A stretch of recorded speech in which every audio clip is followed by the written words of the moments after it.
కలియుగ దైవం తిరుమల తిరుపతి వెంకటేశ్వర స్వామికి ప్రీతిపాత్రమైన లడ్డూ ప్రసాదాన్ని అపవిత్రం చేసిన కారణంగా దానికి ప్రాయశ్చిత్తంగా మంచిర్యాల జిల్లా బెల్లంపల్లిలోని స్థానిక వెంకటేశ్వర స్వామివారి ఆలయంలో హిందూ సంఘాల ఐక్యవేదిక ఆధ్వర్యంలో ప్రాయశ్చిత్త హోమం నిర్వహించారు. ఈ సందర్భంగా హిందూ ఐక్యవేదిక నాయకులు మాట్లాడుతూ హిందువుల ఆత్మ గౌరవాన్ని కించపరిచే విధంగా లడ్డూను అపవిత్రం చేయడమేమిటంటూ అసహనం వ్యక్తం చేశారు. సనాతన ధర్మం అంటే ఎందుకు మీకు ఎంత కుట్ర అంటూ నిలదీశారు. వారు హిందూ ధర్మం జోలికి వస్తే సహించేది లేదని హెచ్చరించారు. ఇతర జంతువుల నెయ్యితో తయారు చేసి మా సనాతన ధర్మాన్ని హిందువుల ఆత్మగౌరవాన్ని దెబ్బతీసే విధంగా ఆ లడ్డును తయారు చేసిన సందర్భంగా ఈరోజు బెల్లంపల్లి పట్టణంలో మంచిర్యాల జిల్లా హిందూ ఐక్యవేదిక బజరంగ్ దళ్ వారు కావచ్చు, విహెచ్పి వారు కావచ్చు, హిందూ సంఘాల వాళ్ళందరూ కలిసి ఆ అపవిత్రాన్ని నిరసిస్తూ ఈరోజు బెల్లంపల్లి సుభాష్ నగర్ వెంకటేశ్వర స్వామి ఆలయంలో హోమయాగం చేయడం జరిగింది. మరి మా సనాతన ధర్మం మీదనే ఎందుకు ఈ వివక్షత అని మేము అడుగుతున్నాం.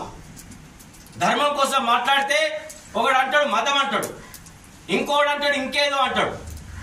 మరి ఈ సెక్యులర్లకు నేను అడుగుతున్నా, వేరే ధర్మాల కోసం మాట్లాడే దమ్మున్నదా? లేదు. హిందూ ధర్మం అంటే ఇక వాళ్ళు ఏమి అనరు అన్న. భారతదేశంలో విభిన్న భాషలు, విభిన్న మతాలు, విభిన్న కులాలు అన్నిటికీ అనుకూలంగా మా నామం ఒక్కటే, భాషలు ఏమైనా భావం ఒక్కటే ఉంటది. మా హిందూ భావజాలం అంతా దేవునికి పేరు మారది. ఏ రాష్ట్రంలో భాష అయినా వెంకటేశ్వరుని వెంకటేశ్వరుడే అని అంటారు, ఆంజనేయుని ఆంజనేయుడే అని అంటారు. భాషలు వేరు కావచ్చు, మా భావం ఒకటే. మేము చాలా శాంతపరులం, ఎవరిని కూడా హక్కున చేర్చుకుంటాం. అలానే మా ఆత్మాభిమానాల జోలి కాస్త మాత్రం సహించేది లేదు.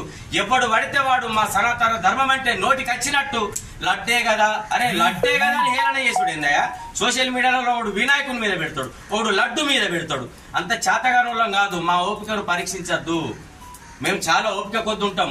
ఒకవేళ కట్టలు తెచ్చుకొని వస్తే మమ్మల్ని ఆపే తరం ఈ దేశంలో కాదు, ఎక్కడ కూడా ఉన్నది. పాశ్చాత్య దేశాలు నా దేశ సంస్కృతిని గౌరవిస్తుంటే ఇక్కడున్న కొంతమంది మూర్ఖులు ఈ దేశ సంస్కృతిని కించపరిచే విధంగా చేస్తున్నారు.